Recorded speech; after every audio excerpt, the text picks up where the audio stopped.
വിശുദ്ധരുടെ ജീവിതം നമ്മൾ പരിചയപ്പെടുമ്പോൾ വിശുദ്ധമായ ഒരു ജീവിതം നയിക്കുവാൻ നമുക്കും പ്രചോദനമാണ്.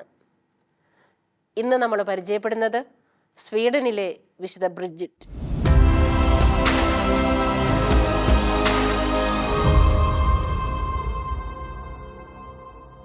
കുടുംബജീവിതം നയിച്ച് പിന്നീട് ഒരു സന്യാസ സഭ രൂപീകരിച്ച് വിശുദ്ധമായ ജീവിതം നയിച്ച് വിശുദ്ധിയിലേക്ക് ഉയർന്ന വിശുദ്ധ സ്വീഡനിലെ വിശുദ്ധ ബ്രിജിറ്റ്.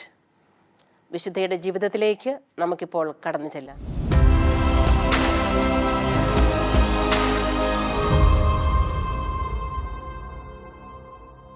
ആയിരത്തി 1303 സ്വീഡനിൽ ഒരു പ്രഭു കുടുംബത്തിലാണ് ബ്രിജിറ്റ് ജനിച്ചത്.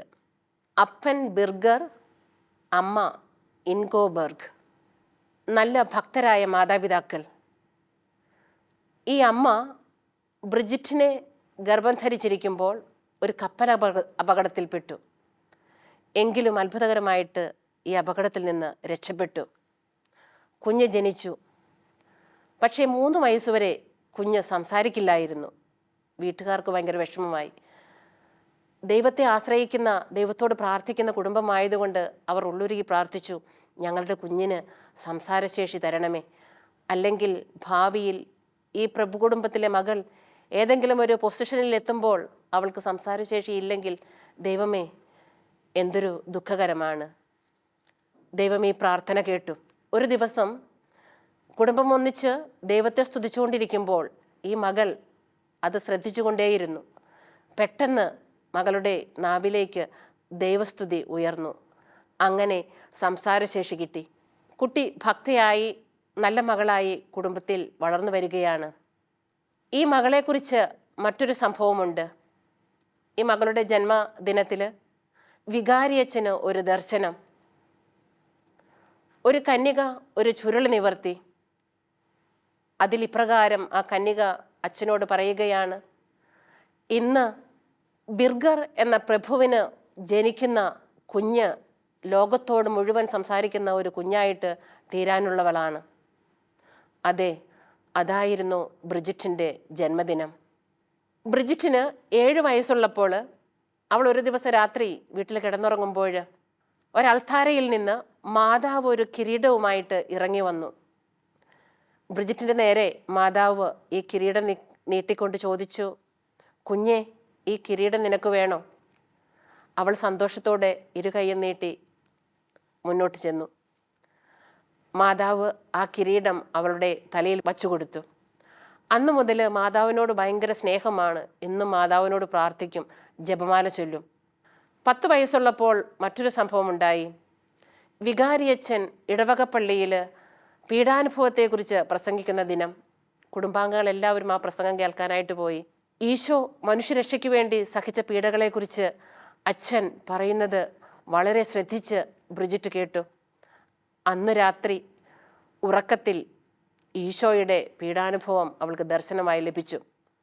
ഈശോ കുരിശിൽ കിടന്ന് പീഡകൾ സഹിക്കുന്നു, വാവിട്ട് നിലവിളിച്ച് വേദനിക്കുന്ന പോലെയുള്ള ആ രംഗം അവൾ കാണുകയാണ്. പെട്ടെന്ന് അവൾ ചോദിച്ചു, ഈശോ, ആരാണ് നിന്നെ ഈ വിധത്തിലാക്കിയത്? ഈശോ പറഞ്ഞു, എന്നെ അറിയാത്തവരും എൻ്റെ സ്നേഹത്തെ തിരസ്കരിക്കുന്നവരും. അവൾ പറഞ്ഞു, ഇല്ല ഈശോയെ, എല്ലാത്തിനും പരിഹാരമായിട്ട് ഞാൻ നിന്നെ സ്നേഹിക്കുന്നു, നീ വേദനിക്കരുത്, ഞാൻ നിൻ്റെ കൂടെയുണ്ട്, ഞാൻ എന്നും നിന്നെ സ്നേഹിക്കുന്നു. ബ്രിജിറ്റിന് 12 വയസ്സുള്ളപ്പോൾ അമ്മ പെട്ടെന്നൊരു അസുഖം വന്ന് മരിക്കുകയാണ്. അന്ന് അമ്മയെ അസുഖ കാലയളവിൽ അമ്മയെ സംരക്ഷിക്കാനൊക്കെ വന്നത് ആൻറ്റിയാണ്. ഈ ആൻറ്റിയുടെ കയ്യിൽ ഈ മകളെ ഏൽപ്പിച്ചിട്ട് അമ്മ പറഞ്ഞു, മകളെ ഈശോയോടുള്ള സ്നേഹത്തിൽ, ദൈവഭക്തിയിൽ നല്ല മകളായിട്ട് വളർത്തണമെന്ന്. പിന്നീട് ആൻറ്റിയുടെയും മകളിൻ്റെയും സംരക്ഷണയിലാണ് ബ്രിജിറ്റ് വളർന്നത്. ആ വീട്ടിൽ എല്ലാവിധ സുഖസൗകര്യങ്ങളോടും സ്നേഹത്തോടും കൂടെ ബ്രിജിറ്റ് വളർന്നു. അവിടെയും ഈശോയോടുള്ള സ്നേഹം അവളുടെ ഹൃദയത്തിൽ കത്തിജ്വലിക്കുകയാണ്. ഒരു ദിവസം രാത്രിയിൽ അവൾ മുട്ടിന്മേൽ നിന്ന് പ്രാർത്ഥിക്കുകയാണ്. മകളെ അന്വേഷിച്ച് വന്ന, കുഞ്ഞിനെ അന്വേഷിച്ച് വന്ന ആൻറ്റി ചോദിച്ചു, മോളെ നീ എന്താണ്, കിടക്കുന്നില്ലേ? എന്താ ഇങ്ങനെ മുട്ടുകുത്തി നിൽക്കുന്നത്? അവൾ പറഞ്ഞു, ആൻറ്റി, ഈശോയെ എങ്ങനെ സ്നേഹിക്കാം, ആ ഈശോയോട് എങ്ങനെ ഐക്യപ്പെടാമെന്ന് ഞാൻ ഈശോയോട് ചോദിച്ചുകൊണ്ടിരിക്കുകയാണ്. അവൾ അങ്ങനെ നല്ല കുട്ടിയായിട്ട് വളർന്നു വന്നു. 14 വയസ്സുള്ളപ്പോൾ അന്നത്തെ രീതി അനുസരിച്ച് ഇവളെ വിവാഹ ജീവിതത്തിലേക്ക് ഇവളുടെ അപ്പച്ചനും ഈ വീട്ടുകാരും എല്ലാവരും ചേർന്ന് അയക്കുകയാണ്. 18 വയസ്സുള്ള വൂൾഫ് ഗുസ് എന്ന ഒരു പ്രഭുവിനെയാണ് വിവാഹം ചെയ്യുന്നത്.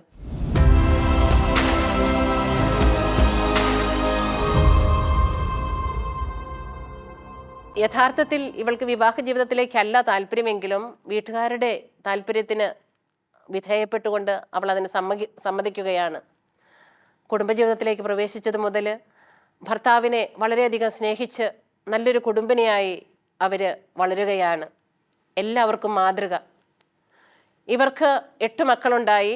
4 ആൺമക്കളും 4 പെൺമക്കളും.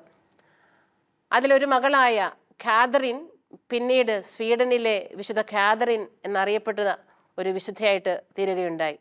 ഇവരിങ്ങനെ കുടുംബം സന്തോഷമായിട്ട് വളരുകയാണ്. എല്ലാവിധ നന്മ പ്രവൃത്തികളും ഇവരുടെ കുടുംബത്തിൽ നിന്ന് മറ്റുള്ളവർക്ക് കൊടുക്കുന്നുണ്ട്. ഈ ഭാര്യയും ഭർത്താവും കൂടെ, ബ്രിജിറ്റും വുൾഫും കൂടെ. ആ നാട്ടിലുള്ള രോഗികളെ സഹായിക്കും, പീഡിതരെ സഹായിക്കും. നാട്ടിൽ ആരെങ്കിലും വിഷമിക്കുന്നുണ്ടെന്ന് കണ്ടാൽ വേഗം ഇറങ്ങിച്ചെന്ന് അവരെ സഹായിക്കുക അവരുടെ പതിവാണ്. ഒരിക്കൽ അവിടെ ഒരു സ്ത്രീ, അവളൊരു പാപിയായിരുന്നു, പക്ഷെ അവൾക്കൊരു രോഗം പിടിപെട്ടു. എല്ലാവരും ആ സ്ത്രീയെ വെറുത്തു. പക്ഷേ ബ്രിജിറ്റ് വേഗം ചെന്ന് അവളെ സ്വീകരിച്ച് മുറിവുകളെല്ലാം വെച്ച് കെട്ടി അവൾക്ക് വേണ്ടി പ്രാർത്ഥിച്ച്, ദൈവമേ, ഇവളിൽ എന്തെങ്കിലും പാപങ്ങൾ വന്നിട്ടുണ്ടെങ്കിൽ ഇവളോട് ക്ഷമിക്കണമേ, ഞങ്ങളോടും ക്ഷമിക്കണമേ, ഏറ്റവും വേഗം ഇവൾക്ക് സൗഖ്യം നൽകണമേ എന്ന് പറഞ്ഞ് ആ സ്ത്രീയുടെ കൂടെ ഇരുന്ന് സ്നേഹിച്ച് അവൾക്ക് സൗഖ്യം കൊടുക്കുകയാണ്.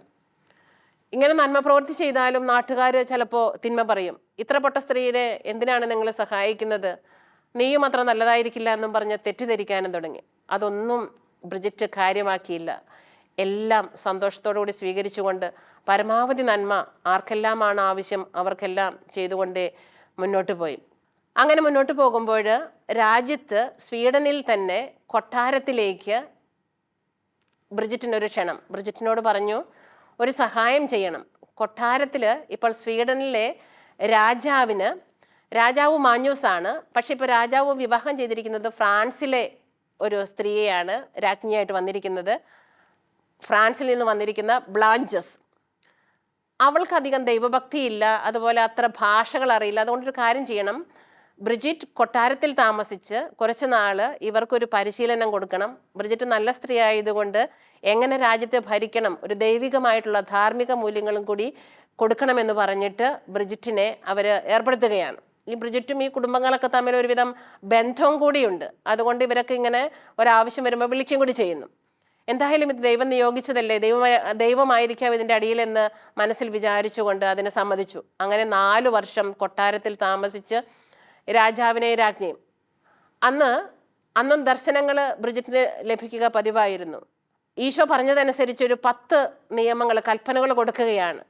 സ്വർഗത്തിലെ നിത്യരാജാവായ രാജാവ് ഭൂമിയിലെ അല്പകാലത്തേക്കുള്ള രാജാവിനോട് കൽപ്പിക്കുന്നത് എന്ന് പറഞ്ഞ് ഏതാനും കാര്യങ്ങൾ പറയുകയാണ്. എന്നിട്ട് പറഞ്ഞു, രാജാവേ, എല്ലാ ദിവസവും കുർബാന കണ്ടിട്ട് വേണം ദിനചര്യ തുടങ്ങാനായിട്ട്. അതുപോലെ തന്നെ ഇടയ്ക്കിടയ്ക്ക് കുമ്പസാരിക്കണം, ജനങ്ങൾക്ക് കുർബാനയ്ക്കുള്ള അവസരങ്ങൾ കൊടുക്കണം, എല്ലാ തരത്തിലും നീതിയിൽ ജനങ്ങളെ ഭരിക്കണം, പാവങ്ങളെ സഹായിക്കണം. അതുപോലെ അങ്ങനെ ഉള്ള കുറേ കാര്യങ്ങൾ അങ്ങനെ ചെയ്യുകയാണ്. കറക്റ്റ് ഇന്നതൊക്കെ ചെയ്യണമെന്ന് പറഞ്ഞത് ഈശോ പറഞ്ഞതാണ് എന്ന് പറഞ്ഞുകൊണ്ട് ബ്രിജിറ്റ് രാജാവിനോട് കൽപ്പിച്ചു. ഒത്തിരിയേറെ നല്ല കാര്യങ്ങൾ രാജാവിനോടും പരിവാരങ്ങളോടൊക്കെ പറഞ്ഞെങ്കിലും ഈ പറഞ്ഞതുപോലെ അവരത്ര സ്വീകരിച്ചില്ല. അതുകൊണ്ട് കുറച്ച് കഴിഞ്ഞപ്പോൾ തൻ്റെ ഇവിടെ നിൽക്കാനുള്ള സമയം കഴിഞ്ഞു എന്ന് മനസ്സിൽ ദൈവം പ്രചോദിപ്പിച്ചതുകൊണ്ട് വീണ്ടും തൻ്റെ കുടുംബത്തിലേക്ക് തന്നെ ബ്രിജിറ്റ് തിരിച്ചു പോവുകയാണ്. കുടുംബത്തിൽ ചെന്ന് ഇരട്ടി സ്നേഹത്തോടുകൂടി ഭർത്താവിനെയും മക്കളെയെല്ലാം പരിചരിച്ചു. ഇങ്ങനെയെല്ലാം പരിചരിച്ച് ഈ കൊട്ടാരത്തിലൊക്കെ താമസിക്കുന്നതിനും അതിൻ്റെ ഇടയ്ക്കും ജനങ്ങൾക്കെല്ലാം സേവനം ചെയ്യുന്നതിൻ്റെ ഇടയ്ക്കും വീണ്ടും ആളുകൾ കുറ്റപ്പെടുത്തുന്നുണ്ട്. നീ ഇങ്ങനെ മറ്റുള്ളവരുടെ കാര്യം അന്വേഷിച്ച് നടക്കുന്നുണ്ട്, സ്വന്തം കുടുംബത്തിലെ കാര്യം അന്വേഷിക്കുന്നില്ലേ എന്ന് കുറ്റപ്പെടുത്തുന്നുണ്ട്. എങ്കിലും ബ്രിജിറ്റ് പരമാവധി കുടുംബത്തിലെ കാര്യങ്ങളെല്ലാം ഏറ്റവും നന്നായിട്ട് ചെയ്തിട്ടാണ് മുന്നോട്ട് പോയിരുന്നത്. കുറ്റപ്പെടുത്തിയാലും അതിലൊന്നും വിഷമം തോന്നിയില്ല, എതിര് തോന്നിയില്ല. അവരോട് ദേഷ്യം തോന്നിയില്ല. മറിച്ച് ദൈവം അനുവദിച്ചതാണെന്ന് കരുതി, പീഡാസഹനത്തെ കരുതി സന്തോഷത്തോടു കൂടി അത് സ്വീകരിച്ചു. അങ്ങനെ മുന്നോട്ട് പോവുകയാണ്. ഒരിക്കൽ ബ്രിജിറ്റിൻ്റെ ഭർത്താവ് പറഞ്ഞു, നമുക്ക് വിശുദ്ധ കബറിടങ്ങൾ സന്ദർശിക്കാനായിട്ട് പോകാം, വിശുദ്ധ യാക്കോബ് സ്ലീഹായുടെ കബറിടം സന്ദർശിക്കാനായിട്ട് പോകാമെന്ന് പറഞ്ഞ് അവർ പോവുകയാണ്. ഇവർ രണ്ടാളും തീർത്ഥയാത്രയ്ക്ക് പോയി. വളരെ ആഗ്രഹത്തോടു കൂടിയാണ് പോകുന്നത്. വൂൾഫ് നല്ലൊരു മനുഷ്യനാണ്. വൂൾഫ് പറഞ്ഞിരുന്നു, നമുക്ക് ഈ കുടുംബജീവിതം നയിച്ച് അല്പകാലം കഴിയുമ്പോൾ, ഒരു 10-20 വർഷം കഴിയുമ്പോൾ നമുക്ക് ആശ്രമ ജീവിതത്തിലേക്ക് കടക്കാം. അന്ന് അങ്ങനെ ഒരു പതിവുണ്ടായിരുന്നു. അങ്ങനെ ഭർത്താവും പറഞ്ഞിരുന്നു. അങ്ങനെ ഒരു ആഗ്രഹത്തിലാണ് അവർ മുന്നോട്ട് പോയിരുന്നത്. അങ്ങനെ വിശുദ്ധ സ്ഥലം സന്ദർശിക്കാനായിട്ട് പോയി. തിരിച്ചു വരുമ്പോൾ ഈ വുൾഫിന് വലിയൊരു അസുഖം പിടിപെടുകയാണ്. ഭർത്താവിനെ പരിചരിച്ച്, അപ്പോൾ അവിടെ ഉണ്ടായിരുന്ന ഒരു സിസ്റ്റേഴ്സിൻ ആശ്രമത്തിൽ താമസിച്ചാണ് ഭർത്താവിനെ ആ നാളുകളിൽ പരിചരിച്ചത്. അവിടെ നിന്നൊരു പുസ്തകത്തിൽ വായിച്ചു, രോഗം അത് ഒരു ശാപമല്ല, അനുഗ്രഹമാണ്, അത് നന്മയ്ക്കായിട്ട് ഭവിക്കും, അതിനെ പ്രതി നന്ദി പറയുക എന്നൊരു പുസ്തകത്തിൽ അവിടെ വെച്ച് വായിച്ചപ്പോൾ ഈ രോഗത്തെ പ്രതി ഇവർ രണ്ടുപേരും നന്ദി പറഞ്ഞു. അല്പസമയം കഴിഞ്ഞപ്പോൾ വൂൾഫിൻ്റെ ഭർത്താവിൻ്റെ രോഗം മാറി സൗഖ്യമായി മുന്നോട്ട് പോയി. വീണ്ടും മുന്നോട്ട് സന്തോഷത്തോടുകൂടി കുറേ നാൾ ജീവിച്ച് കുറച്ച് കഴിഞ്ഞപ്പോൾ വീണ്ടും വൂൾഫിന് അസുഖം പിടിപെടുകയാണ്. വൂൾഫിന് മനസ്സിലായി തൻ്റെ അന്ത്യകാലം അടുത്തു എന്ന്. മരിക്കാറായ വൂൾഫിനെ വളരെ സന്തോഷത്തോടും സ്നേഹത്തോടും കൂടി ബ്രിജിറ്റ് പരിചരിച്ചു. സിസ്റ്റേഴ്സിൻ ആശ്രമത്തിൽ തന്നെയാണ് ആ നാളുകളിലെല്ലാം വൂൾഫും ഭാര്യയും താമസിച്ചത്. അന്ന് അങ്ങനെ താമസിക്കാനുള്ള സൗകര്യങ്ങൾ അവർ ഒരുക്കിയിരുന്നു. അങ്ങനെ ബ്രിജിറ്റിൻ്റെ 41-ാമത്തെ വയസ്സിൽ ഭർത്താവ് വൂൾഫ് മരിക്കുകയാണ്. ഭർത്താവ് മരിച്ചതിന് ശേഷം അല്പ ദിവസങ്ങൾ കഴിഞ്ഞപ്പോൾ ഒരു ദർശനം കാണുകയാണ്. വൂൾഫ് ദർശനത്തിൽ പ്രത്യക്ഷപ്പെട്ട് പറയുകയാണ്, ബ്രിജിറ്റ്, നീ എനിക്ക് വേണ്ടി അർപ്പിച്ച കുർബാനകളെല്ലാം എനിക്ക് എൻ്റെ ആത്മാവിന് സന്തോഷം നൽകി. ഇനിയും നീ എനിക്ക് വേണ്ടി കുർബാനകൾ അർപ്പിക്കണം. ആ ദർശനത്തോടുകൂടെ ഭർത്താവിന് വേണ്ടി കൂടുതൽ കൂടുതൽ ദിവ്യബലികൾ അർപ്പിച്ച് ബ്രിജിറ്റ് പ്രാർത്ഥിച്ചുകൊണ്ടിരുന്നു. ഭർത്താവിൻ്റെ മരണശേഷം അധികാരികളുടെ സമ്മതത്തോടുകൂടെ താൻ പുതിയൊരു ജീവിതത്തിലേക്ക് കടക്കുകയാണ്. തന്നെ പുതിയൊരു ജീവിതത്തിലേക്ക് ദൈവം വിളിക്കുന്നുവെന്ന് ബ്രിജിറ്റിന് അനുഭവപ്പെട്ടു. മോതിരമെല്ലാം ഊരി സാധാരണ ഡ്രസ്സ് എല്ലാം മാറ്റി വെച്ചിട്ട് വെള്ള വസ്ത്രം നിത്യേന ധരിക്കാൻ തുടങ്ങി. അങ്ങനെ ഒരു പുതിയ ജീവിതം ആരംഭിച്ചു. മക്കളെല്ലാം ഓരോ പഠിക്കുന്നു, അങ്ങനെ ഓരോ കാര്യങ്ങളൊക്കെ ചെയ്യുന്നു, മക്കളുടെ കാര്യങ്ങളെല്ലാം ചെയ്യുന്നു, കുടുംബത്തിലെല്ലാം ചെയ്യുന്നു. പക്ഷേ ജീവിത രീതി ഇങ്ങനെയാണ്, കൂടുതൽ സമയം പ്രാർത്ഥനയിൽ ചെലവഴിക്കുകയാണ്. അങ്ങനെ ഇരിക്കുമ്പോൾ പറഞ്ഞു, ദിവ്യ രക്ഷക സഭ നീ സ്ഥാപിക്കണമെന്ന് പറയുകയാണ്. ഈശോ ദർശനത്തിൽ പറയുകയാണ്, പുതിയ സഭ സ്ഥാപിക്കണം, അത് ദിവ്യ രക്ഷക സഭയാണ്. പീഡാനുഭവത്തിന് കൂടുതൽ പ്രാധാന്യം കൊടുക്കണം. കൂടുതൽ സമയം ഈശോയുടെ അടുത്തിരുന്ന് എന്നും ബ്രിജിറ്റ് പ്രാർത്ഥിക്കുക പതിവായി. കൂടുതൽ കൂടുതൽ ദർശനങ്ങൾ. ഈശോ പറയും, മകളെ, ഞാൻ അറിയുന്നു നിനക്ക് എന്നോടുള്ള സ്നേഹം.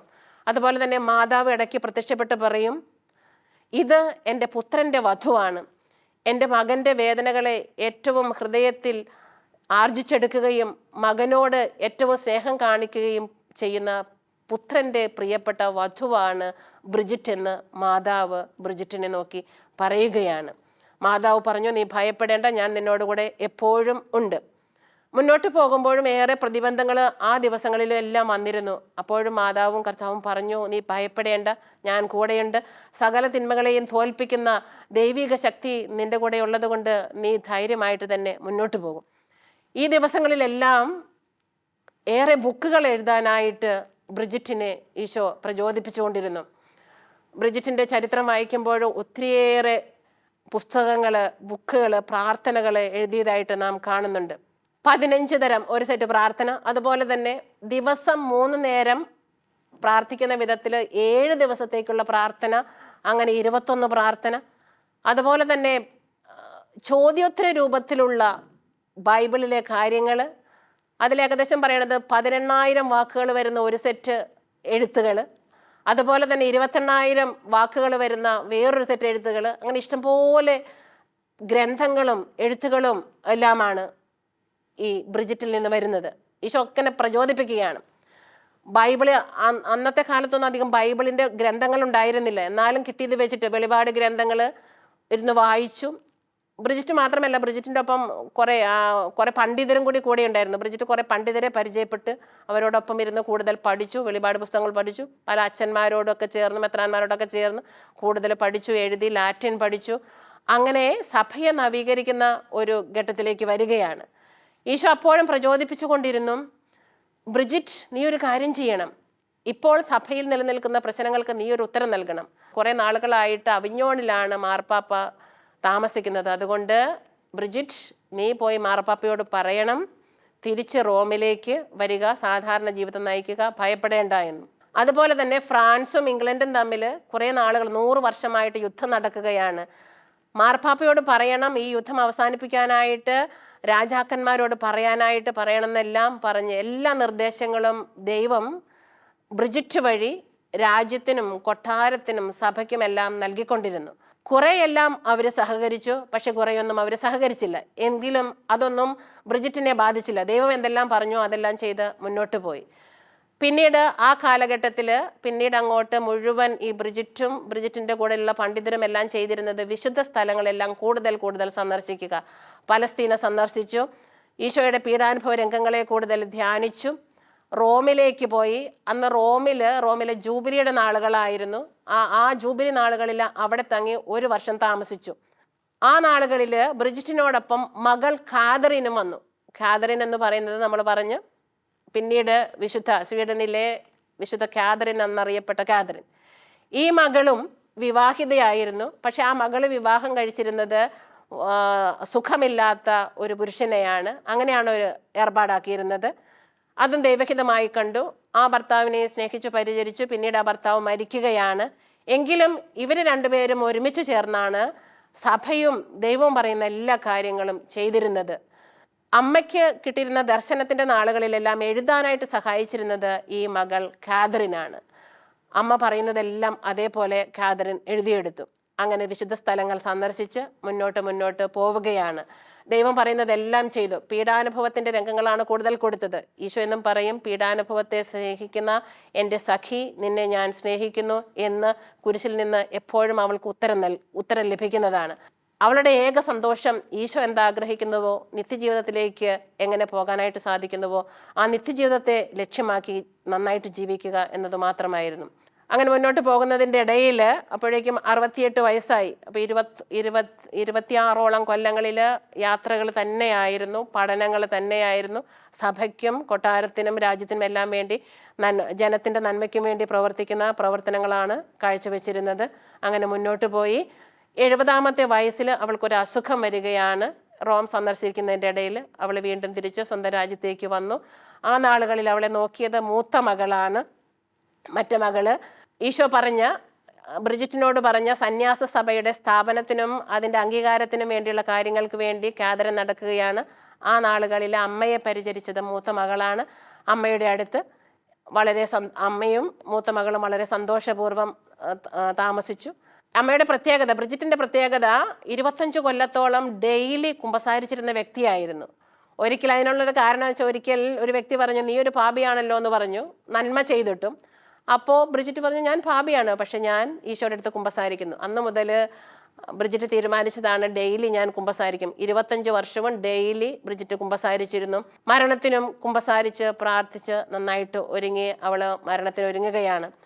അങ്ങനെ 1373 70ാം വയസ്സിൽ ജൂലൈ 23-നാണ് ബ്രിജിറ്റ് തൻ്റെ നിത്യസമ്മാനത്തിനായിട്ട് പുറപ്പെടുന്നത്. അതിനുശേഷം 1391 ബോണിഫസ് പാപ്പ ബ്രിജിറ്റിനെ വിശുദ്ധയായിട്ട് പ്രഖ്യാപിക്കുകയാണ്. 1999 ജോൺ പോൾ 2 മാർപ്പാപ്പ ബ്രിജിറ്റിനെ യൂറോപ്പിൻ്റെ മധ്യസ്ഥയായിട്ട് പ്രഖ്യാപിച്ചു.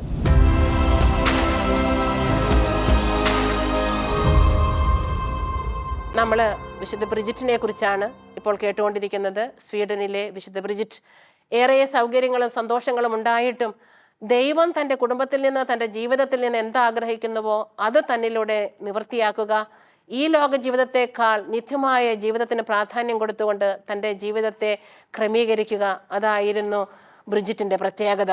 സാധാരണ ഒരു കുടുംബിനിയായിട്ട് ഒരു പ്രഭു കുടുംബത്തിൽ ജീവിച്ച് എല്ലാവർക്കും നന്മ ചെയ്ത് ദൈവത്തിൻ്റെ ഇഷ്ടം എല്ലാവർക്കും വേണ്ടി കൊടുത്ത് ഒരു ഉത്തമ സ്ത്രീയായിട്ട് പ്രവർത്തിച്ച് നമുക്കെല്ലാം മാതൃകയായ വിശുദ്ധ ബ്രിജിറ്റ് നമ്മുടെ എല്ലാ നിയോഗങ്ങളിലും നമ്മെ എല്ലാവരെയും സഹായിക്കട്ടെ. വിശുദ്ധ ബ്രിജിറ്റിൻ്റെ മാതൃകയും പഠനവും പീഡസഹിച്ച ഈശോയോടുള്ള സ്നേഹവും നമ്മുടെ ജീവിതത്തിൻ്റെ വഴിത്താരകളിൽ നമ്മെ എപ്പോഴും നയിക്കട്ടെ. നമ്മുടെ എല്ലാ പ്രാർത്ഥനകളിലും വിശുദ്ധ ബ്രിജിറ്റിൻ്റെ മധ്യസ്ഥ സഹായം ഉണ്ടായിരിക്കട്ടെ. ഈശോ എല്ലാവരെയും സമൃദ്ധമായി അനുഗ്രഹിക്കട്ടെ. നന്ദി.